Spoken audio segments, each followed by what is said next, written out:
کتنی چھوٹی سی ان کی دنیا، کتنا چھوٹا سا ان کا ذہن کا ظرف ہے کہ جو بھر گیا اسی سے۔ اپنی حقیقت سے بے خبر اور اپنی عظمت سے غافل یہ انسان نما حیوان در حقیقت ایک ذرا ہوش میں آنے کے بھی بس مغالطے ہی میں مبتلا ہے۔ وہی الہی تو انہیں زندہ ہی تسلیم نہیں کرتی۔ انک لا تسمع الموتى ولا تسمع الصم الدعاء، اے نبی آپ مردوں کو نہیں سنا سکتے۔ اور یہاں مردوں سے مراد قبر میں داخل ہونے والے مردے نہیں ہیں، وہ مردے جو زمین پر چلتے پھرتے مردے ہیں، انسان۔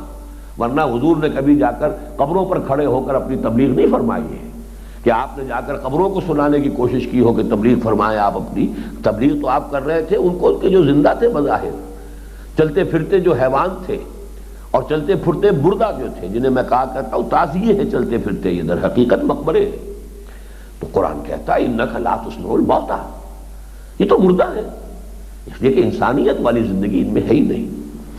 جن کا حال یہ ہو، اقبال نے بھی ایک مصرع بڑا عجیب استعمال کیا ہے، روح سے تھا زندگی میں بھی تہی جن کا جسد، بظاہر تو زندہ تھے لیکن اس زندگی میں بھی یہ بایولوجیکل لائف تو تھی، وہ تو کتے کی بھی ہے، گدھے کی بھی ہے، ہر حیوان کی ہے، بلی کی ہے، بایولوجیکل لائف تو تھی۔ روح سے تھا زندگی میں بھی تہی جن کا جسد۔ یہ نظم ہے جو قبر کا اور ایک محکوم کی میت کا مکالمہ ہے کہ کسی محکوم کو یہ آزادی کے لیے یہ نظم کہی ہے علامہ اقبال نے محکومی کی مذمت کرتے ہوئے کہ کسی محکوم انسان کو، غلام انسان کو جو ہے وہ قبر میں جب داخل کیا گیا تو قبر نے اسے ایکسیپٹ نہیں کیا۔ کیا وجہ ہے میرے اندر یہ اتنی کہاں سے یہ سوزش آ گئی؟ قبر کہہ رہی ہے۔ وہ معلوم ہوا کہ یہ محکوم تھا کم وقت جو یہ میرے اندر جا کے دفن کیا گیا ہے۔ تو اس میں آتا ہے کہ بانگ اسرافیل ان کو زندہ کر سکتی نہیں، روح سے تھا زندگی میں بھی تہی جن کا جسد۔ آہ ظالم تو جہاں میں بندہ محکوم تھا، میں نہ سمجھی تھی کہ ہے کیوں خاک میری سوزناک۔ میں نہیں سمجھتی تھی کہ کیا ہوا ہے مجھے، میری یہ مٹی کو کس قسم کی جلن کیوں شروع ہو گئی ہے۔ بدبخت انسان، تو محکوم انسان تھا جو دنیا کے اندر تو نے محکومی اور غلامی میں زندگی بسر کی۔ آہ ظالم تو جہاں میں بندہ محکوم تھا، میں نہ سمجھی تھی کہ ہے کیوں خاک میری سوزناک۔ اس کے بعد پھر آخری یہ شعر ہے اس نظم کا، بانگ اسرافیل ان کو زندہ کر سکتی نہیں، روح سے تھا زندگی میں بھی تہی جن کا جسد۔ وہ تو جو بانگ اسرافیل سے جو زندہ ہوں گے وہ تو وہی ہوں گے۔ بہرحال یہ شاعرانہ خیالات ہیں، لیکن میں نے اس شعر کی حقیقت جو یہاں ہے اس کو بیان کیا ہے۔ جن کا حال یہ ہو کہ روح سے تھا زندگی میں بھی تہی جن کا جسد، وہ کب حیات انسانی کے لطیف حقائق کا ادراک کر سکتے ہیں۔ قفس حواس کے ان زندانیوں، الفاظ نوٹ کیجئے، قفس حواس کے یہ زندانی، کیا مطلب؟ جو یہ طے کر لیتے ہیں، جنہوں نے لمٹ کر لیا ہے کہ ہم صرف وہی شے مانیں گے جو ہمارے حواس کی گرفت میں آئے۔ دس از دی کرکس آف دی میٹر۔ اس آج کی تہذیب کا اصل جو لب لباب ہے یہ ہے۔ اور اس کے برعکس کیا ہے؟ یؤمنون بالغیب۔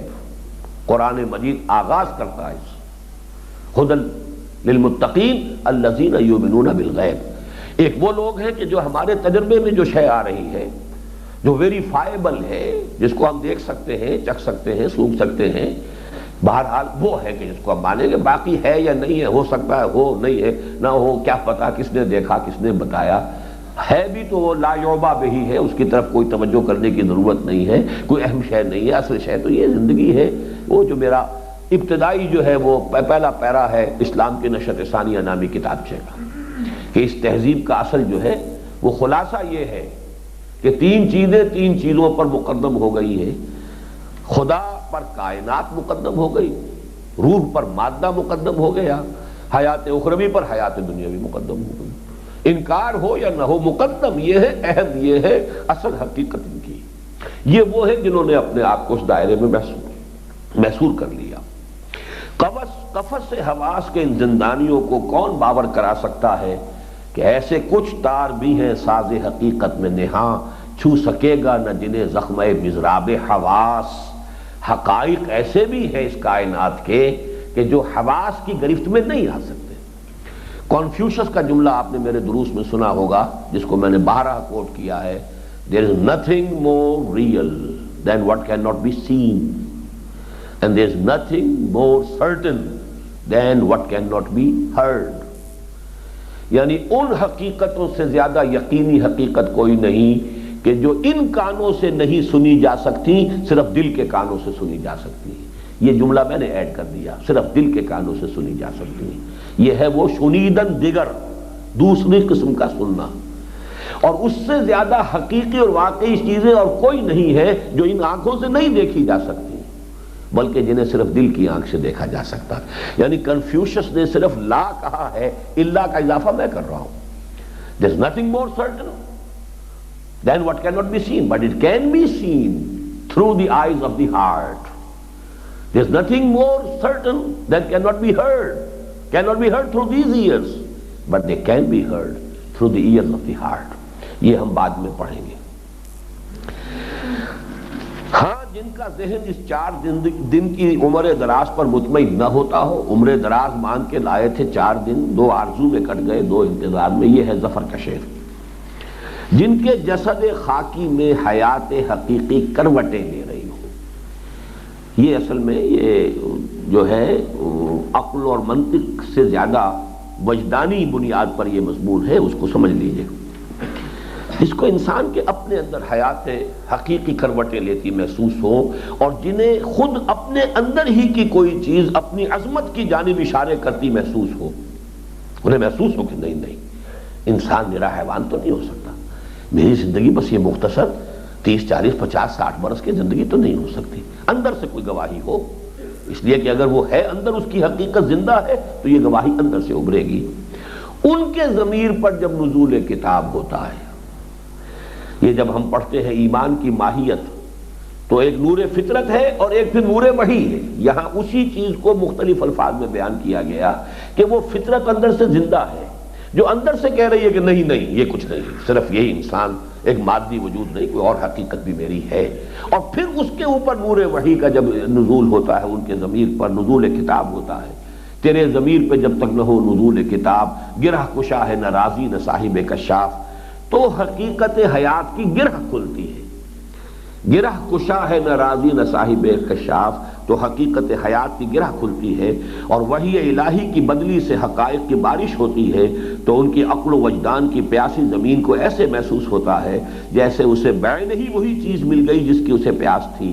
اور تب وہ حیات انسانی جو حواس خمسہ کی بندگی میں گھٹ کر جوئے کماب نظر آتی تھی، ذہن انسانی کے ان کے چنگل سے آزاد ہوتے ہی ایک بحر بے قرار کی صورت اختیار کر لیتی ہے، بندگی میں گھٹ کے رہ جاتی ہے ایک جوئے کماب، اور آزادی میں بحر بے قرار ہے زندگی۔ اور یہ حیات دنیاوی جو لا علمی اور بے خبری میں اصل حیات قرار پا گئی تھی، سکڑ اور سمٹ کر اصل کتاب حیات کے محض ایک دیباچے اور مقدمے کی شکل اختیار کر لیتی ہے۔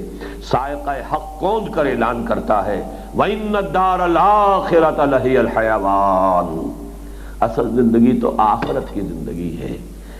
اور انسانوں کے اس عظیم ہجوم پر نظر ڈالتے ہوئے جو حیات دنیاوی کے لہو و لعب ہوئی کو اصل حیات قرار دے بیٹھا ہے، حسرت کے ساتھ پکارتا ہے لو کانوا یعلمون، کاش کہ انہیں معلوم ہوتا۔ اب یہ لو کانوا یعلمون، کاش کہ انہیں معلوم ہوتا، انہیں معلوم ہی نہیں۔ تو زندگی کے یہ شب و روز جو ہے بس انہی کو زندگی اپنی حقیقت سمجھ بیٹھے ہو۔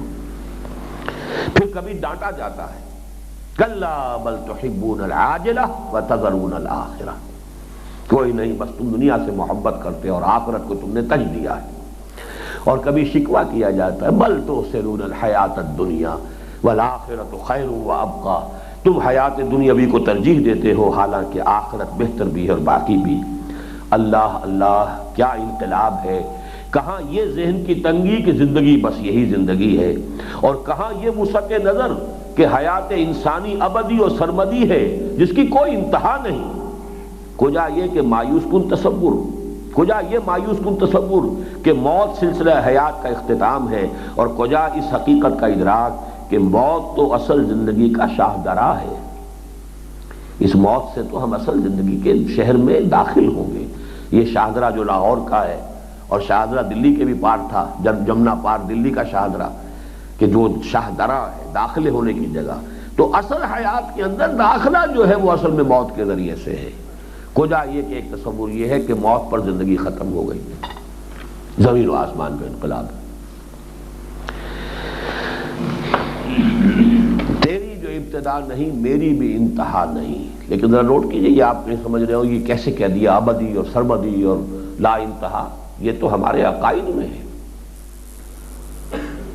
آخرت کی زندگی ابدی زندگی، تو ہمارا خاتمہ کہاں ہوا پھر؟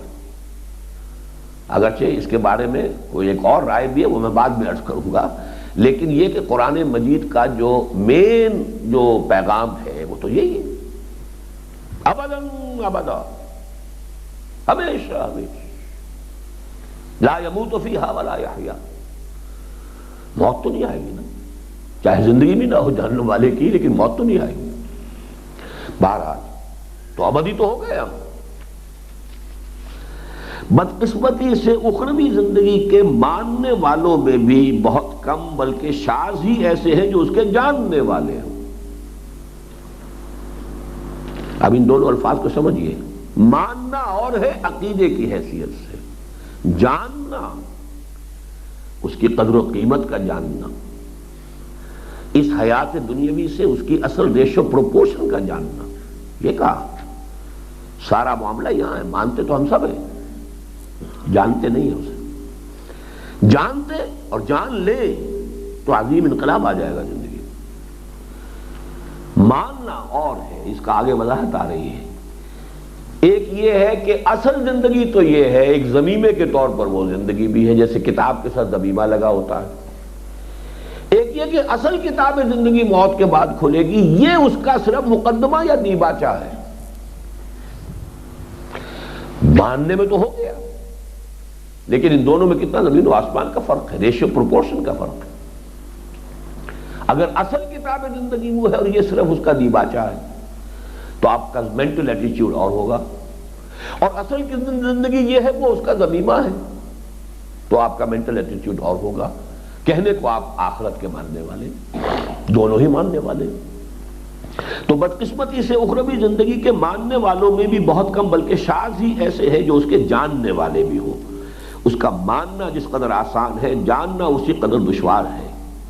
ماننا تو محض توارث سے بھی مل جاتا ہے، میرے والدین مانتے تھے، میں بھی مانتا ہوں، میں مانتا ہوں میری اولاد بھی مانے گی، لیکن جاننے کے لیے اپنے ظرف ذہنی کو وسیع و عمیق کرنے کی ضرورت ہے، اور اس کا موقع آج کی مادہ پرست دنیا میں کسے نصیب ہے؟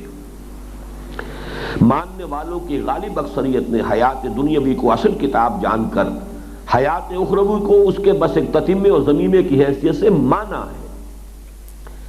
کتاب زندگی، اصل کتاب زندگی اس دنیا کی زندگی کو مان کر وہاں جاننا ہے، جان کر، اور حیات اخروی کو صرف اس کے ضمیمے یا تتمے کی حیثیت سے جانا ہے۔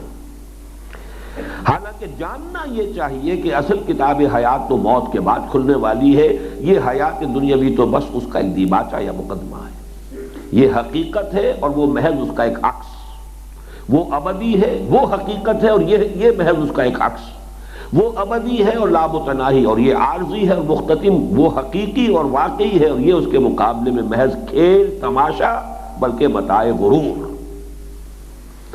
آیات بینات وما الحیات الدنیا فی الآخرۃ الا متاع، آخرت کے مقابلے میں دنیا کی زندگی صرف تھوڑے سے ساز و سامان، ضرورت کی چیزوں کے، کچھ نہیں۔ فما متاع الحیات الدنیا فی الآخرۃ الا قلیل، یہاں پر دیکھیے جوڑے آ رہے ہیں آیتوں کے، وما هذه الحیات الدنیا الا لہو ولعب، نہیں ہے یہ دنیا کی زندگی سوائے کھیل اور کود کے کچھ، وما الحیات الدنیا الا متاع الغرور، اور نہیں ہے یہ دنیا کی زندگی مگر دھوکے کا سودا، اس حقیقت پر شاہد ہے۔ لیکن اب یہاں آ رہا ہے اس حیات دنیاوی کا یہ جو ایک نیگیشن آ رہی ہے، اس کو بیلنس کیجئے اس کے پازیٹیو سائڈ کے ساتھ۔ حیات دنیاوی کی یہ ساری بے بضاعتی اور کم آئے گی حیات اخروی کے مقابلے ہی میں ہے، ورنہ بجائے خود یہ ایک ٹھوس حقیقت ہے۔ جیسے روح کے مقابلے میں مادے کی کوئی حیثیت نہیں، لیکن مادہ خود اپنی جگہ پر ایک ٹھوس حقیقت ہے۔ یہ ساری مادیت کا ظہور جو آج دنیا میں ہے، آپ مادے کی نیگیشن تو نہیں کر سکتے، ہاں اس کے مقابلے میں روح، اسی طریقے سے حیات دنیا بھی اپنی جگہ پر ایک بہت بڑی حقیقت ہے۔ لیکن یہ کہ آخرت کے مقابلے میں متاع ہے، قلیل ہے، دھوکے کی ٹٹی ہے، اس کی حقیقت سمجھ لیجیے۔ ذرا غور کرو، جو کتاب حکیم موت کو بھی ایک مثبت حقیقت قرار دے، یہ بڑی عجیب سی بات لگے گی آپ کو، مثبت حقیقت ہے موت، اس لیے کہ قرآن کہتا ہے خلق الموت والحیات، اس نے موت کو پیدا کیا ہے۔ موت خود مخلوق ایک شے ہے، کوئی شے ہے، یہ صرف معدوم ہونے کا نام نہیں ہے جو عام طور پر ذہنوں میں تصور ہے موت کا۔ ذرا غور کرو، جو کتاب حکیم موت کو بھی ایک مثبت حقیقت قرار دے، جو حیات ہی کی طرح تخلیق کے مراحل سے گزری ہے۔ خلق الموت والحیات لیبلوکم ایکم احسن عملا، وہ حیات دنیاوی کو کب بے حقیقت ٹھہرا سکتی ہے؟ یہ بے حقیقت صرف اس وقت بنتی ہے جب اس کا تقابل حیات اخروی سے کیا جائے، اور متاع غرور اس وقت قرار پاتی ہے جب نگاہیں اس پر اس طور سے مرکوز ہو جائیں کہ دل و دماغ حیات اخروی سے محجوب ہو جائیں۔ اگر یہ آڑ بن گئی ہے، آخرت کو سے آپ کو غافل کر دیا، تو یہ دھوکے کی ٹٹی ہے، دھوکے کا سامان ہے، ورنہ بجائے خود ایک بڑی عظیم حقیقت ہے۔ یہی رمز ہے قرآن حکیم کے اس تبصرے میں کہ یعلمون ظاہرا من الحیات الدنیا، یہ حیات دنیاوی کے بھی صرف ظاہر سے واقف ہے۔ اس کی حقیقت کیا ہے وہ ایک حدیث کے حوالے سے آگے آئے گی۔ یہ مومنین حیات دنیاوی خود حیات دنیاوی کی حقیقت سے کب واقف ہے؟ اس کا بھی بس ظاہر ہی ان کی نگاہوں کے سامنے ہے، خود اس کی حقیقت آشکارا ہو جائے تو حیات انسانی کے جملہ حقائق تک رسائی کی راہیں روشن ہو جائیں۔ قرآن حکیم نے حیات دنیاوی کو حیات انسانی کا ایک امتحانی وقفہ قرار دیا ہے۔ خلق الموت والحیات لیبلوکم ایکم احسن عملا، یعنی یہ امتحان گاہ ہے، نتائج آخرت میں ظاہر ہوں گے۔ قلزم ہستی سے تو ابھرا ہے مانند حباب، اس زیاں خانے میں تیرا امتحان ہے زندگی۔ یہ گھڑی محشر کی ہے، تو عرصہ محشر میں ہے، پیش کر غافل عمل کوئی اگر دفتر میں ہے۔ اور نبی اکرم صلی اللہ علیہ وسلم نے دنیا کو آخرت کی کھیتی سے تعبیر فرمایا، الدنیا مزرعۃ الآخرہ، غرض یہ کہ آخرت سے ملا کر دیکھو تو حیات دنیاوی بھی ایک ٹھوس حقیقت ہے، بصورت دیگر اس کا کوئی حقیقی وجود ہی باقی نہیں رہ جاتا۔ آخرت سے قطع نظر حیات دنیاوی کی حقیقت اس کے سوا اور کیا ہے؟ اعلموا انما الحیات الدنیا لعب ولہو وزینۃ وتفاخر بینکم وتکاثر فی الاموال والاولاد، لیکن بچپن کے کھیل کود، نوجوانی کی آرائش و زیبائش اور بناؤ سنگھار، شباب کے فخر و مباحات اور کہولت کے تکاثر و اموال و اولاد کے انہی ادوار سے گزرتے ہوئے، اس کی وضاحت اس لیے نہیں کر رہا کہ سورہ حدید کی آیت ہے اور اس کا درس تو آپ سب لوگوں نے سنا ہوا ہے۔ انہی ادوار سے گزرتے ہوئے ایک ذرا ہوش میں آنے سے حیات دنیاوی ایک حقیقت کبریٰ اور نعمت غیر مترقبہ کی صورت میں جلوہ گر ہوتی ہے، اور اگر یہ ہو جائے تو بس یہی حاصل حیات ہے، اگرچہ ایک دردناک حقیقت ہے کہ یہ ہوش کسی کسی کو نصیب ہوتا ہے۔ وما یلقاها الا الذین صبروا وما یلقاها الا ذو حظ عظیم، ہوش میں آ کر اگر حقیقت کی کوئی جھلک دیکھ پاؤ اور پھر اسی کی رخ زیبا کے پرستار اور اسی کی زلف گراگیر کے اسیر ہو جاؤ تو یہی سرمایہ حیات ہے۔ پھر جب تک یہاں رہو گے چین اور سکون سے رہو گے اور احق بالامن قرار پاؤ گے۔ یہ سورہ انعام کی وہ آیت، قل ای الفریقین احق بالامن ان کنتم تعلمون، اور اسی کا نام ہے کہ نہ حزن رہے گا اور نہ کوئی رنج ہے اور نہ خوف ہے۔ الا ان اولیاء اللہ لا خوف علیہم ولا هم یحزنون، حقیقت کبریٰ جو میں نے یہاں لفظ استعمال کیا وہ ذات باری تعالیٰ ہے کہ اسی بچپن کے کھیل کود اور نوجوانی کی بناؤ سنگھار اور پھر جوانی کا وہ فخر و مباحات اور بڑھاپے اور کہولت کی وہ تکاثر فی الاموال والاولاد کے گزرتے ہوئے حقیقت کبریٰ کی کوئی جھلک دیکھ لی، یعنی اللہ تعالیٰ کی کوئی معرفت حاصل ہو گئی، اور پھر اسی کی زلف گراگیر کے اسیر ہو گئے، اسی کی محبت، اسی کا عشق، وہی تمہاری زندگی کا اصل سرمایہ بن گیا۔ تو یہ بس ذرا سا ہوش میں آنا اور ذرا سا اپنے رب کو پہچان لینا اور ذرا سا اسی کی محبت میں گرفتار ہو جانا، یہ اگر ہو جائے تو اسی کا نام ولایت ہے۔ یہی در حقیقت وہ مقام ہے کہ لا خوف علیہم ولا هم یحزنون، یہی وہ ہے کہ احق بالامن، پھر جب تک یہاں رہو گے چین اور سکون سے رہو گے اور احق بالامن قرار پاؤ گے۔ موت حجلہ عروسی میں داخلے سے زیادہ خوش آئند نظر آئے گی، اور اس کا استقبال مسکراتے ہوئے کرو گے. نشان مرد مومن بات گویم جو مرگ آیت تبسم نہ لبے اس. یہ موت تو پھر اللہ سے ملاقات کا ذریعہ ہے. یہ تو حیات اخروی کا شاہدرہ ہے. اب آگے بات بڑھ گئی. یہ تو اپنے محبوب سے ملاقات کا ذریعہ ہے. تو اس سے زیادہ محبوب شے کون سی ہو جائے گی؟ یہ بات تھی جو حضرت خالد ابن ولید نے کہی تھی. یہ باتیں جو ہیں ہم اس کے صرف ظاہر کو سمجھتے ہیں. وہ تو ٹھیک ہے، مرتبہ شہادت کی عظمت ہے، لیکن جو یہ کہا تھا کہ تم ہم سے کیا مقابلہ کرو گے، میرے ساتھ وہ لوگ ہیں جنہیں موت اتنی ہی محبوب ہے جتنی کہ تمہیں زندگی محبوب ہے. میں نے عرض کیا تھا مادی سطح پر محبوب ترین شے زندگی ہے، پریزرویشن آف دی سیلف. لیکن جب اللہ کی محبت واقعتاً حاصل ہو گئی ہو محبت، یہ ٹھیک ہے محبت خدا بندی نہیں تو چلیے جنت، مرتبہ شہادت، یہ بھی ایک کمتر درجے میں، یہ بھی ایک نصب العین بن جائے گا. لیکن یہ ہے کہ جو واقعتاً محبت کے رمز آشنا ہو چکے ہوں، جنہیں اللہ تعالیٰ کے ساتھ واقعتاً وہ عشق کا تعلق قائم ہو چکا ہو، ان کے لیے تو موت جو ہے حجلہ عروسی. یہی الفاظ تھے جو حضور کے آخر تھے. الفاظ کیا تھے جو عین انتقال کے وقت؟ اللہم فی الرفیق الاعلی. اب وہ رفیق اعلیٰ، بس اب وہ درکار ہے، کچھ نہیں درکار. اور یہ وہی بات ہے اصل میں کہ جو حضور نے حدیث میں فرمائی ہے کہ رسول انبیاء کو موت کے وقت بھی آپشن دیا جاتا ہے. ابھی مزید رہنا چاہتے ہو دنیا میں، رہ سکتے ہو. ویسے your mission has been accomplished, your time has come, you can return. یہ ریٹرن ہی ہے نا. اللہم فی الرفیق الاعلی. اگرچہ یہ بات کہنے کی نہیں ہے، لیکن میرا بہرحال خیال ہے، بعد ماقبل میں نے کہا بھی ہے کہ کبھی اگر اللہ نے پہنچائی دیا حضور کے قدموں میں تو شکوہ کروں گا کہ آپ نے جلدی کی. عرب میں انقلاب ابھی اس کی تکمیل ہوئی تھی.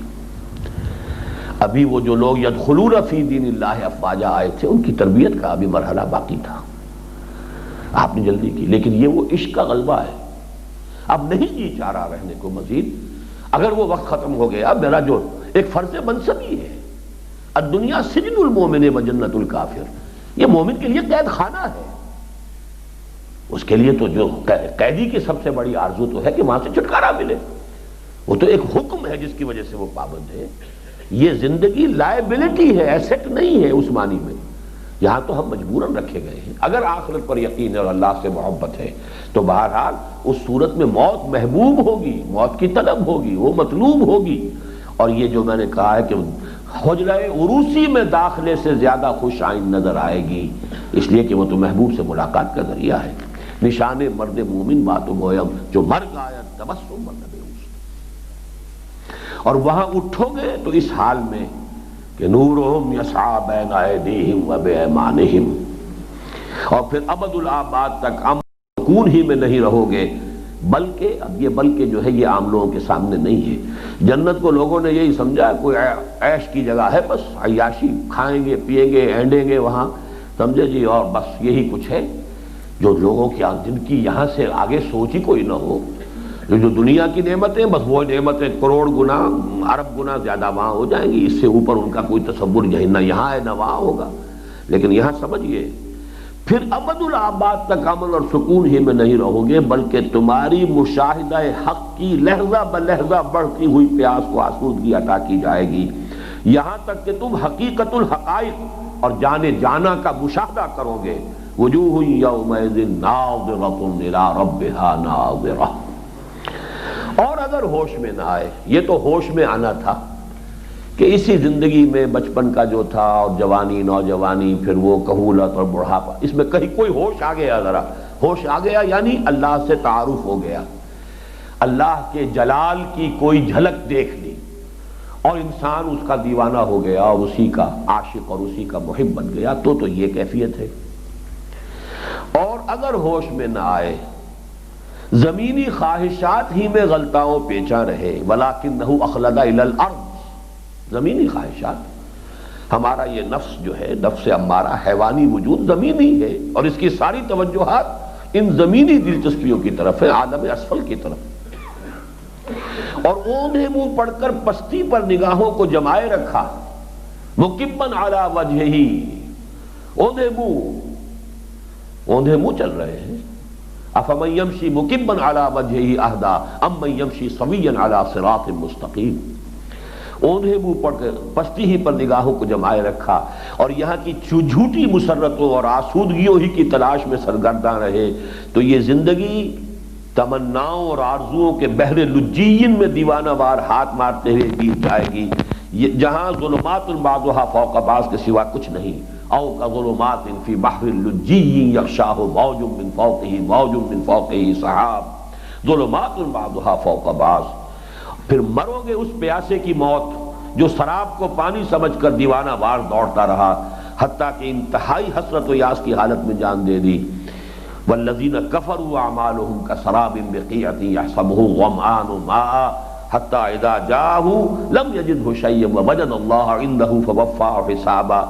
اور پھر وہاں اٹھو گے اس حال میں کہ زبان پر رب لم حشرتنی اعمی وقد کنت بصیرا کا شکوہ ہوگا، اور پھر رہو گے ابد الآباد تک اس حالت میں کہ نہ زندوں میں ہوگے نہ مردوں میں۔ ثم لا يموت فیہا ولا یحیا، نہ عذاب کی سختی جینے ہی دے گی اور نہ موت ہی آئے گی کہ اسے چھٹکارا دلا دے۔ لا یذوقون فیہا الموت الا موتۃ الاولی، غالباً الفاظ آگے ہیں۔ نہ عذاب کی سختی جینے ہی دے گی اور نہ موت ہی آئے گی کہ اسے چھٹکارا دلا دے۔ لا یذوقون فیہا الموت، گویا اب اس کا نتیجہ کیا نکلا؟ گویا دنیا اور آخرت میں تضاد نہیں توافق ہے۔ غلط سمجھا جنہوں نے اسے ایک دوسرے سے مختلف یا اس کی ضد سمجھا۔ یہ دونوں باہم دیگر پیوست و ہم آغوش ہیں، ایک ہی۔ اب اسی لیے یہاں پہ لفظ نوٹ کیجئے ہم آغوش کے، کہ یہ بات میرے دروس میں آتی ہے کہ جب قرآن مجید کہتا ہے وَمِن كُلِّ شَيْءٍ خَلَقْنَا زَوْجَيْنِ، تو دنیا کا زوج ہے آخرت۔ جس طرح زوجین باہم پیوست ہوتے ہیں اسی طریقے سے یہ حیات دنیاوی حیات اخروی باہم پیوست ہے، مربوط ہے، مسلسل ہے۔ ایک ہی حیات انسانی کا تسلسل ان میں جاری ہے، جس نے یہاں دیکھا وہی وہاں بھی دیکھے گا، اور جو یہاں اعمیٰ رہا وہ وہاں اعمیٰ ہی نہیں بلکہ اضل سبیلا رہے گا۔ ومن کان فی ہذہ اعمیٰ فہو فی الآخرۃ اعمیٰ واضل سبیلا۔ اور حقائق سے جیسے یہاں محجوب رہا ایسے ہی حقیقت کبریٰ کے مشاہدے سے وہاں محروم رہے گا۔ کلا انہم عن ربہم یومئذ لمحجوبون۔ دیکھی اس حیات مستعار کی عظمت اور اس ذرا ایک ذرا ہوش میں آنے کی اہمیت، تبھی تو وہی الہی بار بار پکارتی ہے لو کانوا یعلمون۔ یہ جملہ نہ معلوم کتنی مرتبہ آیا ہے قرآن، لو کانوا یعلمون، لو کانوا یعلمون، لو کانوا یعلمون۔ پھر بھی اگر کوئی کہے کہ قرآن مجید علم پر، شروع کریں۔ بسم اللہ اولہ و آخرہ۔ قرآن حکیم بار بار پوچھتا ہے هل يستوي الاعمى والبصیر، کیا برابر ہو سکتا ہے اندھا اور دیکھنے والا؟ هل يستوي الذين يعلمون والذين لا يعلمون، کیا برابر ہوتے ہیں سمجھ والے اور بے سمجھ؟ حقیقت یہ ہے کہ اصل فرق علم اور جہل ہی کا تو ہے۔ بالکل صحیح کہا تھا جس نے کہا تھا علم نیکی ہے اور جہالت بدی، یہ سقراط کا جملہ ہے۔ علم نیکی ہے اور جہالت بدی، نالج از ورچو۔ ان سالوں کے اس جمع غفیر پر نگاہ ڈالو، اب یہ ذرا صرف ان تین چیزوں کو محسوس کیجئے، صرف یہ کوئی عقلی وقلی باتیں نہیں ہیں۔ جیسا میں نے کہا اس مضمون کا جو مبدا ہے وہ وجدان ہے بجائے منطق کے۔ انسانوں کے اس جمع غفیر پر نظر ڈالو جو زمین میں بس رہا ہے، اور دیدہ بینا کو واق کرو۔ دیدہ بینا وہ دل کی آنکھ، یہ ساری جہل ہی کی تو بساط پھیلی ہوئی ہے۔ کون سے تعجب کی بات ہے اگر پیدائش سے موت تک کے وقفے ہی کو زندگی سمجھنے والے انسان نما حیوانوں کا یہ ہجوم چھوٹی چھوٹی چیزوں پر لڑے اور کٹ مرے، ایک دوسرے پر جھپٹے اور غرائے۔ بالکل ٹھیک دیکھا تھا اس صاحب چشم حقیقت بین نے جس نے انسانوں کی بستی میں بجائے انسانوں کے کتوں اور بھیڑیوں اور سوروں کو چلتے پھرتے دیکھا تھا۔ یہ مشاہدہ تھا کہ جو مولانا احمد علی رحمۃ اللہ علیہ کو ان کی نوجوانی میں کسی بزرگ نے کرایا تھا۔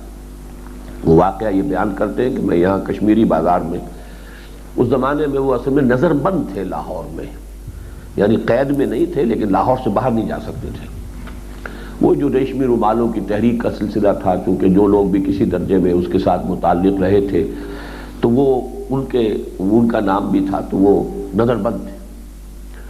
وہ کہتے ہیں یہی کشمیری بازار کے دوپہر کا وقت تھا، میں گھوم رہا تھا تو ایک شخص ملا مجھے اور اس نے کہا، درویش سا تھا، مجذوب سا، کہ میں کسی انسان سے ملنا چاہتا ہوں، مجھے کسی انسان کا پتہ بتاؤ۔ انہوں نے اپنی اسی نوجوانی کی کیفیت میں وہ استہزاءً کہا، یہ انسان نہیں نظر آ رہا ہے آپ کو؟ یہ سارا بھرا بازار ہے، یہ دکانیں ہیں، جس سے چاہو مل لو۔ تو اس نے اچانک یہ کہا کہ کہاں ہے انسان؟ مجھے تو کوئی انسان نظر نہیں آ رہا۔ وہ کہتے ہیں مولانا احمد علی کہ اس پر جو میری اپنی کیفیت ہوئی کہ میں نے جو دیکھا تو کسی دکان پر بندر بیٹھا نظر آیا، کسی پر سور، کوئی بھیڑیا، کوئی، یہ مجھے بھی نظر آئے۔ تو میں بھی حیران سا ہوا، پلٹ کے میں نے دیکھا تو وہ آدمی نہیں تھا موجود۔ تو یہ اصل میں حقیقت، معنوی حقیقت جو ہے، اللہم ارنی حقیقت الاشیاء کما ہی، کہ یہ انسانی شکل و صورت میں اور انسانی لباس پہنے ہوئے سب انسان نہیں ہیں، بلکہ بل ہم اضل، یعنی ان سے گئے گزرے بڑے بڑے درندے جو ہیں، ان کی شقاوت قلبی کا اندازہ انسان کرے تو ان کے اندر چھپا ہوا بس وہ ایک کلچر سا ہے، اوپر کا ایک رنگ ہے جو چڑھا ہوا ہے، کچھ تہذیبی آداب ہیں، کچھ جو وہ صورت جو ہے نظر آتی ہے۔ حقیقت میں انسان کتنے ہیں؟ ان ہی الا حیاتنا دنیا کے جہل مرکب کے بطن سے حرص و لالچ، حسد و بغض، غیظ و غضب، دشمنی و عداوت کے سوا اور کیا جنم پا سکتا ہے؟ یہ جھوٹی مسرتوں اور آسودگیوں کی تلاش میں سرگرداں، حقیر سی آرزو اور تمناؤں کے پھندوں میں گرفتار اور طول عمل کے سراب پر دم توڑتے ہوئے انسان اسی تصور حیات کا شاہکار تو ہے۔ یہ اچھے الفاظ ہیں، طول عمل کے سراب پر دم توڑتے ہوئے، اس لیے کہ طول عمل وہ ہے جس کا سلسلہ کبھی ختم نہیں ہوتا، آرزو ہے ایک کے بعد دوسری، دوسرے کے بعد تیسری، تیسرے کے بعد چوتھی۔ الہاکم التکاثر حتی زرتم المقابر۔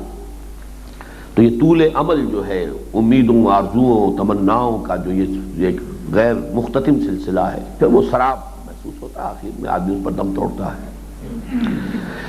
انسان اسی تصور حیات کا شاہکار تو ہے۔ ذرا سوچو، اس جہل نے، یعنی حقیقت زندگی اور حقیقت انسان سے جاہل ہونے کا نتیجہ یہ ہے نا۔ ذرا سوچو، اس جہل نے احسن تقویم میں تخلیق پائے ہوئے انسان کو کیسے اسفل سافلین بنا کر رکھ دیا ہے۔ لقد خلقنا الانسان فی احسن تقویم ثم رددناہ اسفل سافلین۔ یہ کیسی چھوٹی چھوٹی اور حقیر سی چیزوں کو پا کر خوش ہی نہیں ہو جاتا، اترانے لگتا ہے اور اکڑ کر چلنا شروع کر دیتا ہے، اور کتنی چھوٹی تکالیف اور محرومیوں پر حسرت و یاس کی تصویر بن جاتا ہے۔ وَإِذَا أَنْعَمْنَا عَلَى الْإِنسَانِ أَعْرَضَ وَنَأَىٰ بِجَانِبِهِ وَإِذَا مَسَّهُ الشَّرُّ كَانَ يَئُوسًا۔ جہل کے یہ سارے شاہکار تمہاری نگاہوں کے سامنے ہیں، جس کی منزل پرے ہے چرخ نیلی فام سے منزل مسلماں کی، منزل ماں کبریاست، کن فی الدنیا کانک غریب عابر سبیل۔ جو یہاں کی جھوٹی مسرتوں اور حقیر سی لذتوں پر مالی ولی دنیا کی نگاہ غلط انداز ڈالتا ہوا حیات اخروی کی ان معنوی اور حقیقی نعمتوں پر نگاہ جمائے بڑھا چلا جاتا ہے۔ ما لا عین رات ولا اذن سمعت وما خطر علی قلب بشر۔ وہ نعمتیں جن کو نہ کسی آنکھ نے دیکھا، نہ کسی کان نے آئے، پھر وہ سوار ہوتا ہے اور اپنا راستہ لیتا ہے اس درخت کے اوپر، اس کا کوئی، وہ اس کی منزل نہیں، وہ اس کا کوئی مقام نہیں۔ مالی ولی دنیا۔ اگر دوبارہ پڑھیے، ذرا اندازہ تو کرو اس ذہن کی وسعت کا جو حیات دنیاوی کو بس ایک سفر کا درجہ دے، جس کی منزل موت کی سرحد سے آگے، بہت آگے ہو۔ پرے ہے چرخ نیلی فام سے منزل مسلماں کی، کن فی الدنیا کانک غریب عابر سبیل۔ جو یہاں کی جھوٹی مسرتوں اور حقیر سی لذتوں پر مالی ولی دنیا کی نگاہ غلط انداز ڈالتا ہوا حیات اخروی کی ان معنوی اور حقیقی نعمتوں پر نگاہ جمائے بڑا چلا جائے۔ ما لا عین رات ولا اذن سمعت وما خطر علی قلب بشر۔ یہی تو ہے حقیقت کے شناسا، قلب زندہ اور دیدہ بینا کے مالک، روح حیات سے ہم آغوش اور حقیقت کے جمال جہاں تاب کے پرستار، جیتے ہیں تو حق کا نشان بن کر اور مرتے ہیں تو حقیقت کی نشاندہی کرتے ہوئے، جب وقت شہادت آتا ہے دل سینوں میں لرزاں ہوتے ہیں، دنیا میں انہیں احد الحسنیین کے سوا کچھ نظر نہیں آتا۔ ابھی کیسے سمجھ میں آئے گا آپ کہ اگر سورہ توبہ کی وہ آیت سامنے نہ ہو، قل هل تربصون بنا الا احدى الحسنیین، یہ علم اگر حاصل ہو گیا ہو انسان کو اور اس کے وجود میں سرایت کر گیا ہو، صرف ایک عقیدے کے درجے میں نہیں کہ ہاں آخرت ہے، بعث الموت ہے، مان لیا میں نے بعث بعد الموت کو، تو اس شکل کیا بنے گی پھر کہ دنیا میں کوئی شر ہے ہی نہیں۔ هل تربصون بنا الا احدى الحسنیین، تم میرے بارے میں، ہمارے بارے میں سوائے دو نہایت عمدہ اور اعلیٰ چیزوں کے اور کس چیز کا تصور کر سکتے ہو؟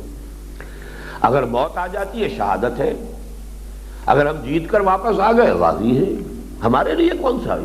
یعنی یہ ہارے بھی تو بازی مات نہیں، اگر جیت گئے تو کیا کہنا، ہارے بھی تو بازی مات نہیں، ہمارے لیے تو کوئی شکست کا مسئلہ ہی نہیں۔ یعنی شر اس معنی میں، ایک شر ہے وہ اپنی جگہ پر کسی چیز کا اخلاقی اعتبار سے شر ہونا، ایک یہ کہ میرے لیے کیا شر ہے، مجھ پر کوئی شر وارد ہو ہی نہیں سکتا، بیماری آئی ہے میرے گناہوں کا کفارہ بن جائے گی، شر کہاں ہوئی؟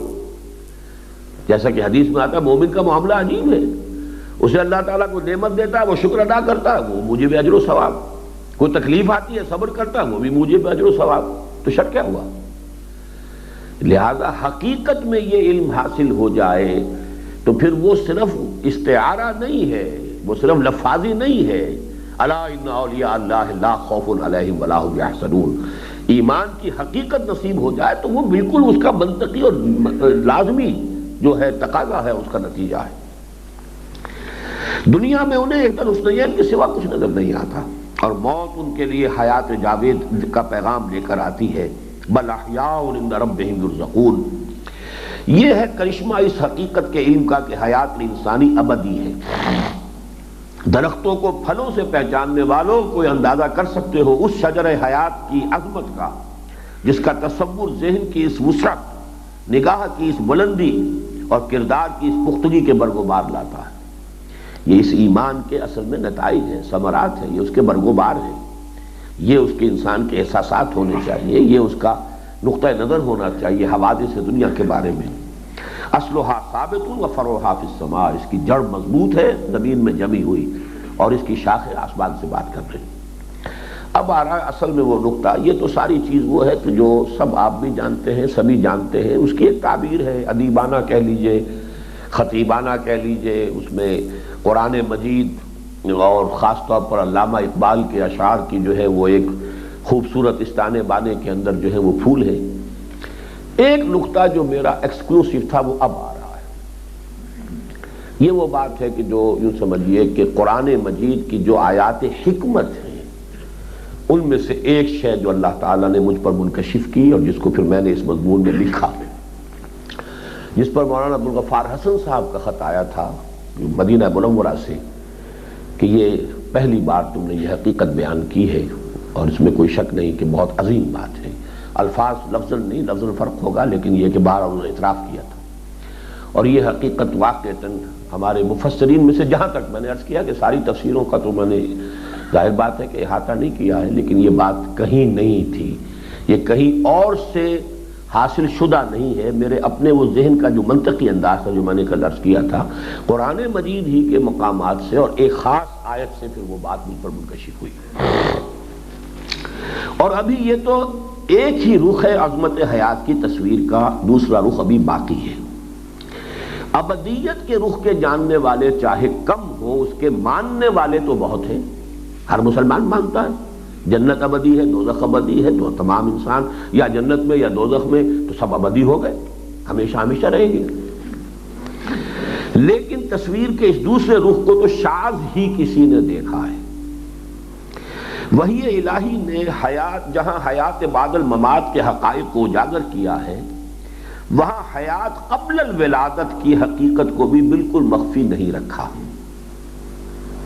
موت کے بعد جو زندگی آنی ہے، آخرت کی زندگی، وہ تو قرآن مجید نے اس کو خود کھول کر بیان کیا، وہ تو یوں سمجھیے کہ اہم ترین مضمون ہے قرآن کا، علمی اور نظری اعتبار سے توحید اور عملی اور اخلاقی اعتبار سے عقیدہ آخرت اہم ترین، قانونی اور فقہی اعتبار سے ایمان بالرسالت۔ یہ میں نے حقیقت ایمان کی اپنی تقاریر میں واضح کیا ہے کہ یہ ایمانیات ثلاثہ میں سے ہر ایک کی ایک خاص اعتبار سے خصوصی اہمیت ہے۔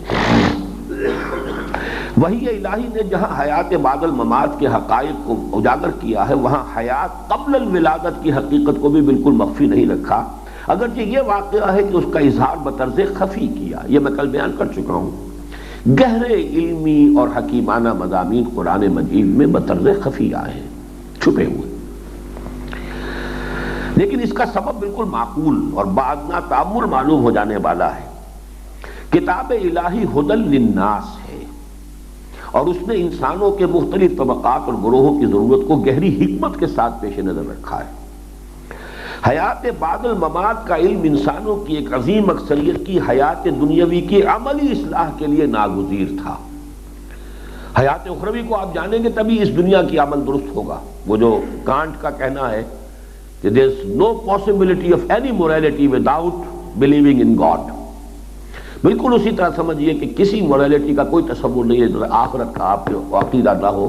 میں کیوں نفع چھوڑوں، دنیا کا نفع کیوں چھوڑوں، پاگل ہوں۔ ہاں اگر یقین ہے کہ آخرت ہے، اصلی زندگی وہ ہے، تو یہاں کا نفع آدمی چھوڑ دے گا اگر وہ حرام ذریعے سے ہو رہا ہے۔ کیوں نہ بابر بیاش کوش کے عالم دوبارہ نیست، جہاں ہاتھ پڑ سکتا ہوں کیوں نہ ڈالوں۔ ہاں اگر آخرت کا عقیدہ ہے تو رکوں گا، جائز ہے کہ نہیں، ناجائز تو نہیں، غلط تو نہیں، تو موریلٹی ممکن نہیں ہے آخرت کے عقیدے کی، لہذا اس کو تو قرآن نے حیات بعد الممات کا علم انسانوں کی عظیم اکثریت کی حیات دنیاوی کی عملی اصلاح کے لیے ناگزیر تھا، لہذا اس کے حقائق انتہائی جلی انداز میں روز روشن کی طرح کتاب کے ہر ورق پر نمایاں کر دیے گئے۔ شاید ہی کوئی صفحہ قرآن کا ایسا ہو جس میں کہ یعنی آخرت کا، جنت دوزخ کا تذکرہ نہ ہو، جبکہ حیات قبل الولادت کا علم صرف علم کی گہری پیاس رکھنے والے ذہنوں کی آسودگی کے لیے ضروری ہے، یعنی اس کی پریکٹیکل امپورٹنس نہیں ہے۔ ظاہر ہے کہ ذہن رسا کے لیے حقیقت خفی کا ادراک کیا مشکل ہے، جو واقعی ذہین ہے وہ تو اشاروں کو بھی پالے گا، لہذا وہاں اتناب ان کی توہین ہے، ان کی انسلٹ ہے، اس کو کھولنا۔ ذہین آدمی تو اپنی انسلٹ محسوس کر رہا ہے کہ تم خامخواہ اپنی بات کی مزید وضاحت کر رہے ہو، اس کا مطلب مجھے کودن سمجھا، تم نے پاگل سمجھا، تم نے بات تانت بازی راگ پایا، ہم نے تمہاری بات سمجھ لی ہے۔ تو اس حوالے سے یہ گویا کہ دوسرا پہلو ہو گیا۔ ویسے میں نے یہ عرض کیا تھا کہ اس کا تحمل بھی نہیں کر سکتے عوام، لہذا ان کے لیے تکلیف مالا یطاق بن جائے گی اگر وہ مسائل جو ہے زیر بحث آئے۔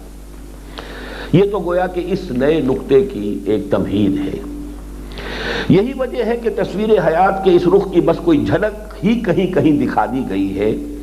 وحی الہی نے حیات دنیاوی سے قبل کی ہماری کیفیت کو امواتا کے لفظ سے تعبیر کیا ہے۔ کیسا صاحب عظمت اور کتنا حامل حکمت کلام ہے، کیف تکفرون باللہ وکنتم امواتا فاحیاکم ثم یمیتکم ثم یحییکم ثم الیہ ترجعون۔ اور یہ سورہ بقرہ کا تیسرا رکوع ہے، just the beginning of the Quran. کس طرح کفر کرتے ہو تم اللہ سے جبکہ تم مردہ تھے یا بے جان تھے، پھر زندہ کیا، پھر تم کو وہ مارے گا، پھر تم کو زندہ کرے گا، اور پھر تم اسی کی طرف لوٹ جاؤ گے۔ ثم یحییکم ثم الیہ ترجعون۔ امواتا کے لفظ کی تفسیر جس کسی نے نطفن فی الاسلاب کے الفاظ بڑھا کر کی، اس نے تو خیر پھر بھی کم از کم ایک خالص حیاتیاتی حقیقت کی طرف تو اشارہ کر دیا۔ یعنی ہم تھے امواتا اس دنیا میں آنے سے پہلے، پھر احیا ہوا، ہمارا اس دنیا میں زندگی ہمیں ملی۔ امواتا سے کیا مراد ہے؟ یہ جلالین نے اس میں جو تفسیر کی ہے اس کی، نطفن فی الاسلاب، یعنی میں اس سے اپنے وجود میں آنے سے پہلے اپنے والد کے وجود میں، وہ جو بھی ایک ان کا وجود، ان کے والد یا میرے دادا کے وجود میں، تو گویا کہ ایک تسلسل ہے جو اس کو کہا جائے گا بایولوجیکل ایگزسٹنس، وہ تو واقعتاً چلی آ رہی ہے آدم سے لے کر اور ایندم تک۔ میں آدم میں بھی موجود تھا، چاہے مائنیوٹس فارم میں تھا، آدم میں موجود تھا، لیکن یہ کہ لطفاً فی الاسلاب، یہ تمام پیٹھوں میں نطفے کی صورت میں منتقل ہوتے ہوئے ہم چلے آ رہے ہیں، تو گویا کہ اس اعتبار سے ایک حیاتیاتی حقیقت تو سامنے آ گئی۔ امواتا کے لفظ کی تفسیر جس کسی نے نطفن فی الاسلاب کے الفاظ بڑھا کر کی، اس نے تو خیر پھر بھی کم از کم ایک خالص حیاتیاتی حقیقت کی طرف تو اشارہ کر دیا، لیکن واقعہ یہ ہے کہ جس نے اسے معدوم کے ہم معنی قرار دیا، اس نے وحی الہی پر طبع آزمائی کرنے کی جرات کی ہے۔ ذرا غور کرو، حیات انسانی کا یہ دور جسے ہم حیات دنیاوی کہتے ہیں، دو موتوں کے درمیان واقع ہے۔ کنتم امواتن فاحیاکم ثم یمیتکم، یہ جو ہماری زندگی دو موتوں کے درمیان ہوئی نا، کنتم امواتن فاحیاکم ثم یمیتکم ثم یحییکم ثم الیہ ترجعون، تو دو موتوں کے درمیان ہے یہ۔ ذرا غور کرو، حیات انسانی کا یہ دور جسے ہم حیات دنیاوی کہتے ہیں، دو موتوں کے درمیان واقع ہے، ایک اس سے پہلے اور دوسری اس کے بعد۔ تو ہے کوئی جو بعد والی موت کو عدم سے تعبیر کرے؟ یہ موت جو مجھ پر آپ پر آنی ہے، کیا میں اور آپ معدوم ہو جائیں گے؟ ہم تو حیات برزخی کے قائل ہیں، وہ بھی حیات ہے، موت ہوئی ہے، یہاں انتقال ہے، منتقل ہونا ہے۔ اس حیات اخروی اور حیات دنیاوی کے مابین موت بھی ایک نوع کی حیات ہے۔ حیات نہ مانے تو وجود تو ہے نا، ہم معدوم تو نہیں ہو گئے۔ پھر کیسا ستم ہے کہ پہلی موت کو عدم کہنے والے چاہے کم ہو، سمجھنے والے اکثر و بیشتر ہیں۔ آپ ساری تفسیریں اٹھا دیجئے، گویا کہ ہم معدوم تھے، امواتا سے مراد یہاں معدوم ہونا ہے، اور احیاء سے مراد گویا کہ ہماری تخلیق جو ہوئی ہے وہ احیاء ہے۔ یہ میرے نزدیک نرا جہل ہے، جہالت۔ میں اس سے کم تر لفظ جو ہے اس کے لیے استعمال نہیں کر سکتا، اور بہت سے مفسرین نے یہ لفظ استعمال کیا، اس لیے کہ وہ جو اصل حقیقت ہے وہ نہیں کھلی۔ واقعہ یہ ہے کہ نہ وہ موت معدوم ہونے کا نام ہے، نہ یہ کیفیت عدم کا اظہار، نہ اس پر زندگی ختم ہوگی، نہ اس سے اس کی ابتدا ہوئی تھی، بلکہ جیسے بعد والی موت بجائے خود زندگی ہی کا ایک وقفہ ہوگی، اسی طرح قبل والی موت بھی زندگی ہی کا ایک دور تھی۔ اور جس طرح آنے والی موت کے بعد حیات اخروی کو شروع ہونا ہے، بالکل اسی طرح گزشتہ موت سے قبل بھی ایک زندگی تھی، جس کا سب سے بڑا واقعہ وہ عہد الست ہے، جس کی خبر وحی الہی نے دی اور جس کی یاد فطرت انسانی میں محفوظ ہے۔ وَإِذْ أَخَذَ رَبُّكَ مِن بَنِي آدَمَ مِن ظُهُورِهِمْ ذُرِّيَّتَهُمْ وَأَشْهَدَهُمْ عَلَىٰ أَنفُسِهِمْ أَلَسْتُ بِرَبِّكُمْ قَالُوا بَلَىٰ۔ تو کون کہہ سکتا ہے کہ جب یہ میثاق لیا گیا اس وقت عہد کرنے والوں کو اپنی ہستی کا شعور نہ تھا؟ آپ کو معلوم ہے جب آپ معاہدہ دنیا میں بھی کرتے ہیں، میں بقائمی ہوش و حواس یہ معاہدہ کر رہا ہوں۔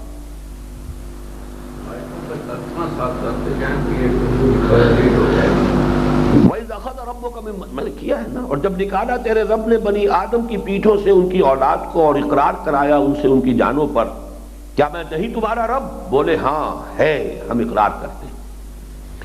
تو کون کہہ سکتا ہے کہ جب یہ میثاق لیا گیا اس وقت عہد کرنے والوں کو اپنی ہستی کا شعور نہ تھا؟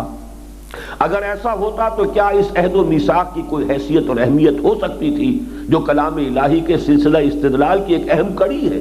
مبادا تم کہو قیامت کے دن، یہ اس سورہ اعراف میں اس آیت کے بعد جو مضمون آیا، مبادا تم کہو کہ ہم تو تھے مشرکین کی اولاد میں پیدا ہو گئے تھے، اور مبادا تم، یہ سارا جو ہے یہ اس دلیل کی نفی کرنے کے لیے حجت کے طور پر اس قول و قرار کی بات ہو رہی ہے۔ تو اگر جیسا کہ میں نے وہ اصلاحی صاحب کا آپ کو جملہ سنایا تھا، یہ عہد انسان کی تخلیق سے قبل عالم غیب میں لیا گیا، کس سے لیا گیا بھائی؟ اور وہ کیسے مجھ پر حجت ہو جائے گا؟ معلوم ہوا کہ ہمارا وجود تھا، ہماری ہستی تھی، ہمیں شعور ذات تھا، ہم نے پورے ہوش و حواس کے ساتھ بقائمی ہوش و حواس ایک عہد کیا ہے، تبھی وہ ہمارے اوپر حجت ہے۔ یقیناً وہاں ہر انسان نے اپنی ہستی اور تشخص کے شعور کے ساتھ عہد باندھا تھا، تو پھر حیات کیا کسی اور چیز کا نام ہے؟ اس حیات اولی کے اس بات پر قرآن مجید کی وہ آیہ کریمہ دلیل قطعی ہے جس میں اہل جہنم کی فریاد ان الفاظ میں نقل ہوئی ہے۔ اصل میں یہ ہے وہ آیت جس سے یہ حقائق مجھ پر منکشف ہوئے۔ جہنم والے یہ فریاد کریں گے، ربنا امتنا اثنتین واحییتنا اثنتین فاعترفنا بذنوبنا فہل الی خروج من سبیل۔ اے رب ہمارے تو نے ہمیں 2 مرتبہ مارا، 2 مرتبہ جلایا، تو ہم نے اپنے گناہوں کا اعتراف کر لیا، تو اب یہاں سے نکلنے کا بھی کوئی راستہ ہے کہ نہیں؟ یہ ہے آیت۔ اب نوٹ کیجئے، اماتہ ایک فعل ہے، مصدر ہے، امتہ، تو نے ہمیں مارا، امتنا، اور اماتے کا عمل ہوگا اس پر جو پہلے زندہ ہو۔ کسی زندگی پر اماتہ ہوگا نا، کوئی زندہ شے ہے تو اس کو مارا جائے گا۔ امتہ نسنتین، تو نے ہمیں 2 مرتبہ مارا، تو پہلی موت سے پہلے بھی کوئی زندگی ہے، پہلے اماتہ سے پہلے کوئی زندگی ہے، تبھی تو اس پر موت وارد ہوئی۔ ربنا امتنا نسنتین واحییتنا نسنتین، اور پھر تو نے ہمیں 2 مرتبہ زندہ کیا، وہ تو وہاں سے بھی ثابت ہو گیا، کنتم امواتا فاحیاکم ثم یمیتکم ثم یحییکم، احیا تو 2 اس آیت میں بھی موجود ہے، لیکن وہاں چونکہ پہلے اسم آیا تھا امواتن، تم مردہ تھے، اس کی تعویل نطفن فی الاسلاب ہو گئی، یا اسے معدوم کے درجے میں بھی کہہ دیا، چونکہ موت جو ہے گویا کہ ایک طرح کا عدم ہے۔ لیکن اس آیت کو آپ کہاں لے جائیں گے؟ ربنا امتنا، تو نے ہمیں 2 مرتبہ مارا، ہم پر موت وارد کی 2 مرتبہ، واحییتنا نسنتین، اور 2 مرتبہ ہمیں زندہ کیا۔ فاعترفنا بذنوبنا فہل الی خروج من سبیل، میں اسے ڈائیگرام کی حیثیت سے بھی واضح کر دوں گا، ابھی پڑھ لیجئے۔ ذرا وجود اور ہستی کے اس تسلسل پر غور کرو جو اس آیہ مبارکہ کے جامع حقیقت نما سے چھلکا پڑتا ہے۔ نغمے بیتاب ہے تاروں سے نکلنے کے لیے، ایک ذرا چھیڑ تو دے زخمِ مضراب حیات۔ ہم پورے شعور حیات کے ساتھ موجود تھے، پھر ہم پر اماتہ اولا کا عمل ہوا، اور ہم طویل عرصے کے لیے پہلی موت کی گود میں سو گئے، پھر احیاء اولا ہوا، اور ہم حیات دنیاوی کی بساط ہوائے دل پر وارد ہو گئے۔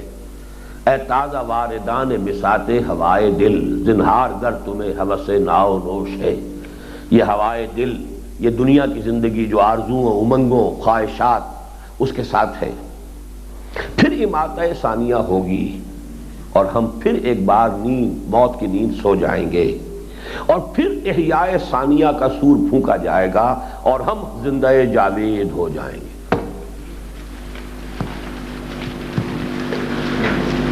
یہ جو مراحل ہے، ہم پورے شعور حیات کے ساتھ موجود تھے، پھر ہم پر اماتہ اولا کا عمل ہوا، اور ہم ایک طویل عرصے کے لیے پہلی موت کی گود میں سو گئے، پھر احیاء اولا ہوا، اور ہم حیات دنیاوی کی بساط ہوائے دل پر وارد ہو گئے، پھر اماتہ ثانیہ ہوگی، اور ہم پھر ایک بار موت کی نیند سو جائیں گے، پھر احیاء ثانی کا سور پھونکا جائے گا، اور ہم زندہ جاوید ہو جائیں گے۔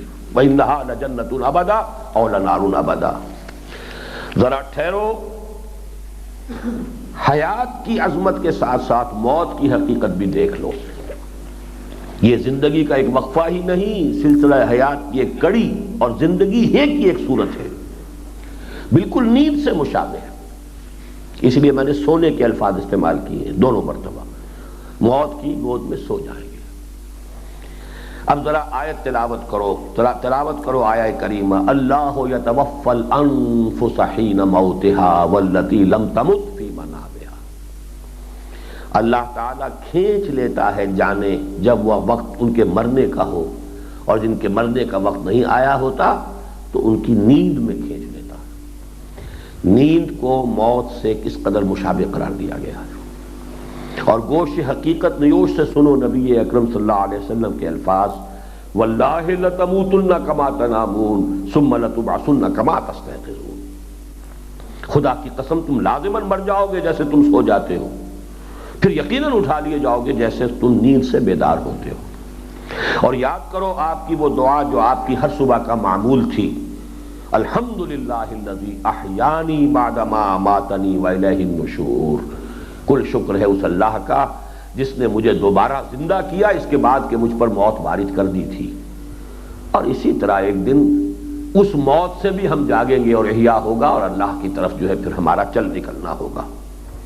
شاید حقیقت کی کوئی جھلک دیکھ لو، اللہ اکبر، کیا ظلمات بعضھا فوق بعض کا گھپ اندھیرا طاری ہے ان ذہنوں پر جو موت اور زندگی کو عدم اور وجود کے ہم معنی سمجھے بیٹھے ہیں۔ حقائق کے اس درجہ اور اس طرح درجہ بدرجہ اور طبقاً عن طبق انکشاف کے بعد اب ذرا محسوسات کی دنیا سے لب بندو چشم بندو گوش بند، یہ صوفیہ کا مقولہ ہے کہ جو میڈیٹیشن ہے، اندرونی طور پر انسان اپنی شخصیت کے اندر اپنے من میں ڈوب کر پا جا سراغ زندگی، تو اپنے آپ کو ایکسٹرنل ورلڈ سے ڈسکنیکٹ کرنا ضروری ہے۔ یہ جو ورلڈ آف سینسز جس کو ہم کہتے ہیں، تاکہ وہ سٹیمولائی نہ آ رہے ہوں اور آپ یکسو ہو کر اپنی پوری توجہ کو اپنے باطن پر مرکوز کر سکیں۔ ورنہ کان کچھ سن رہا ہے تو آپ کی طبیعت ادھر، آنکھ کچھ دیکھ رہی ہے تو ادھر لپکے گی طبیعت۔ تو آنکھ بند کرو، لب بندو گوش بندو ہوش بند، چشم بندو گوش بند ہو کر وجدان کی لامتناہی فضا میں چشم تخیل کو وا کرو اور تسلسل حیات انسانی کا مشاہدہ کرنے کی کوشش کرو۔ اگر کر پائے تو کیا عجب، ایک عجیب سا کیف محسوس کرو گے اور سرور و مستی سے ہمکنار ہوگے، اور کیا عجب کہ تمہارے منہ سے نکل جائے سبحانی ما اعظم شانی۔ حضرت بایزید بستامی رحمۃ اللہ علیہ کی شتیات میں اس کا شمار ہے۔ شتیات انہیں کہتے ہیں کہ جب کوئی صوفی یا عارف کسی اس کیف اور سرور کے اندر وہ ایک مغلوب ہو کر کوئی بات ایسی کہہ بیٹھتا ہے زبان سے کہ جو ویسے یعنی ظاہری اعتبار سے وہ شریعت کے خلاف ہے، یعنی اپنی عظمت کا وہ احساس ہوا، میں کیا ہوں جو اللہ نے مجھے بنایا ہے، سبحانی پاک ہوں میں، کیا شان ہے میری، کیا میرا مقام ہے۔ تو یہی حقیقت کا ادراک ہے۔ لوگ آسان سمجھتے ہیں مسلمان ہونا۔ اب ذرا اس کو ڈائیگرام سے سمجھ لیجئے آپ۔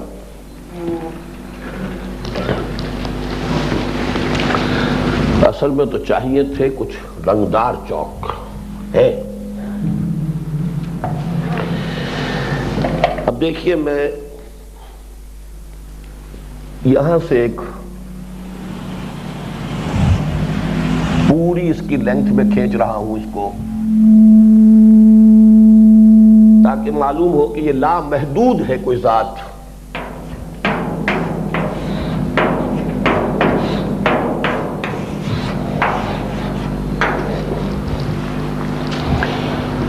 اس ذات سے جو بھی آپ کلمہ کن کہیں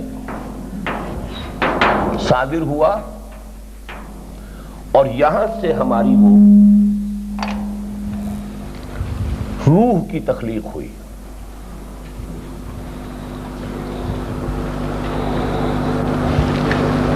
اس کے بعد اس میں عہد لینے کے بعد اس روح کو سلا دیا گیا۔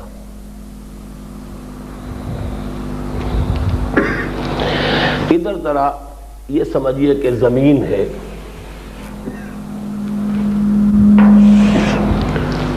زمین پر اس پر ہم گفتگو کریں گے بعد میں، جو بھی حیوانی اور مادی سلسلہ حیات ہے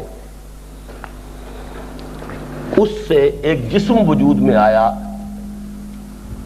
ماں کے پیٹ میں ایک فیٹس تیار ہو گیا۔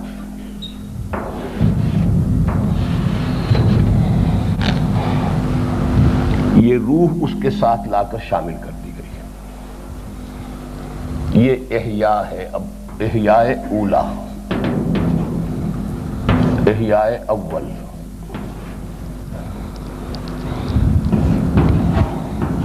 اماتہ اولا، یہ ہے ہماری تخلیق اول، قرآن کہتا ہے اس کو۔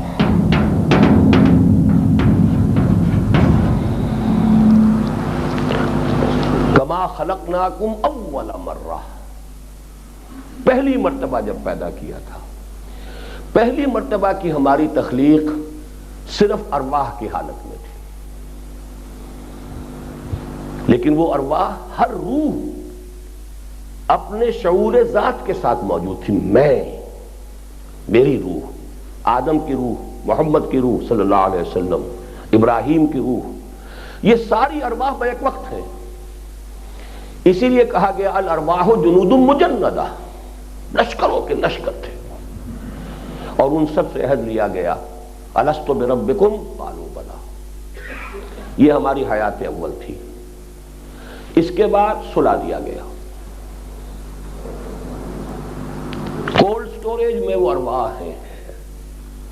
یہاں زمینی سلسلے سے جو سلسلہ تخلیق ہے، اس سے رحم مادر میں جو فیٹس تیار ہوا ہے، جو حدیث میں آتا ہے 4 مہینے کے بعد، یا کتنے 40 سے 120 دن، 4 مہینے کے بعد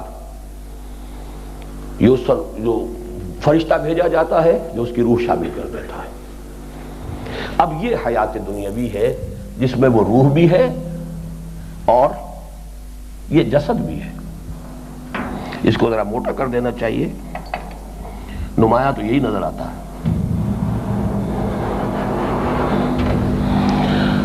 اب جو ہوا اماتہ ثانیہ، جو ہوگا میرا اور آپ کا اور بے شمار کا ہو چکا ہے، یہ جسم جہاں سے آیا تھا وہیں گیا، اب پھر صرف روح رہ گئی ہے۔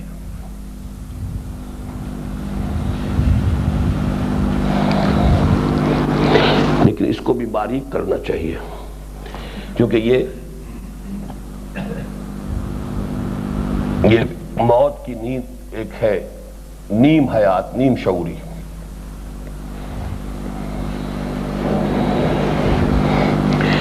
پھر احیاء ثانی ہوگا،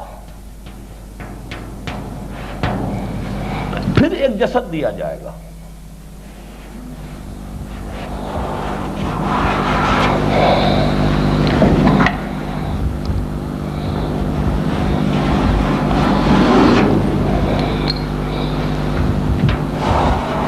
یہ ہے جس کو ہم حیات اخروی کہتے ہیں۔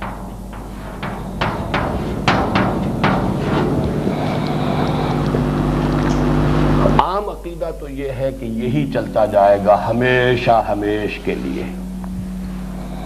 چاہے وہ جہنم میں ہے اور چاہے وہ جنت میں ہے۔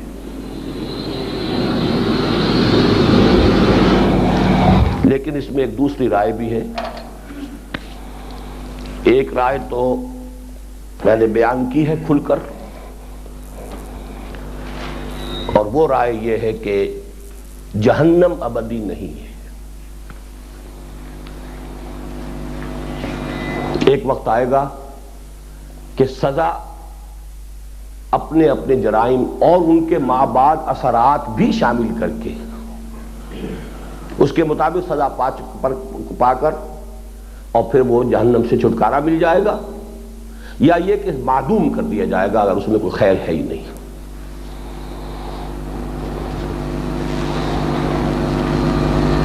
یہ امام ابن تیمیہ کی بھی رائے ہے اور ابن عربی کی، اس لیے مجھے اس کے کہنے میں کوئی باک نہیں۔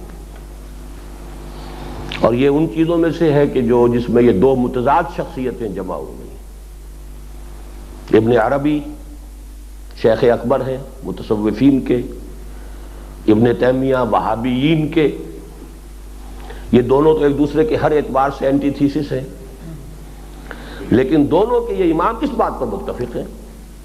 اگرچہ اہل سنت والجماعت کا جو آفیشل عقیدہ وہ اس کے خلاف ہے، وہ جنت اور جہنم دونوں کو ابدی مانتے ہیں۔ اور ایک رائے یہ ہے کہ ایک وقت میں آ کر جنت بھی ختم ہو جائے گی، روح انسانی جہاں سے صادر ہوئی تھی وہیں لوٹ جائے گی، ذات باری تعالی۔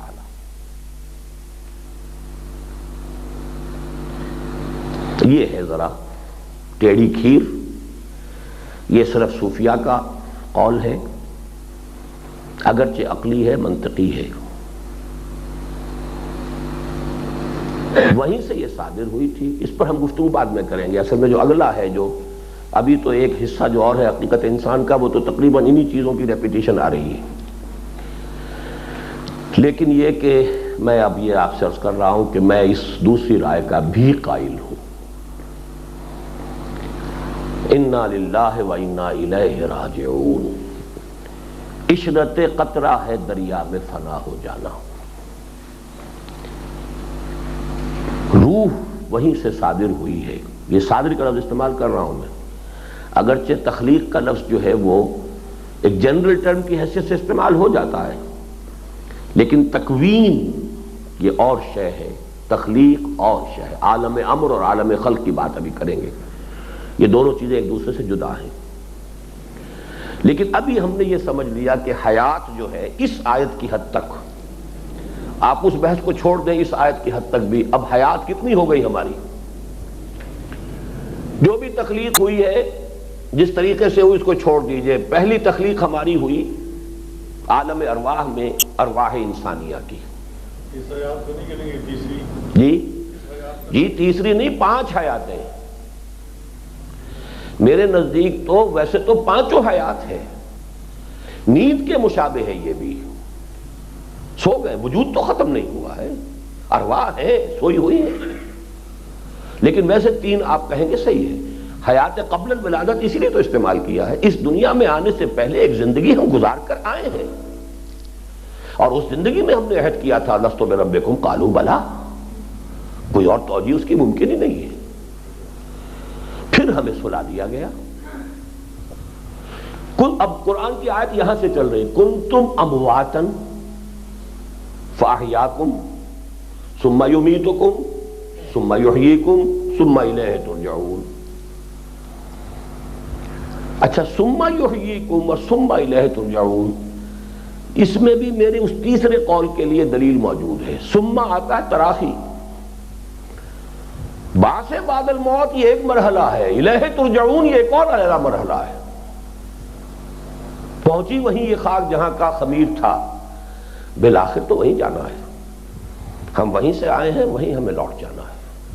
انا للہ و انا الیہ راجعون، اسی کی طرف لوٹ جانے والے.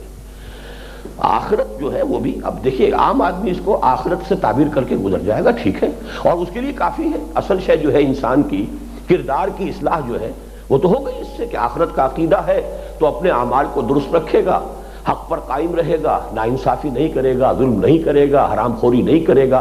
بھئی یہ مطلوب ہے. لیکن جو حقیقت نفس الامری، کہاں سے ہم آئے، فلسفہ وجود، جو اگلی بحث ہوگی ہماری، مراتب تخلیق اور تنزلات کی، وہ اس سے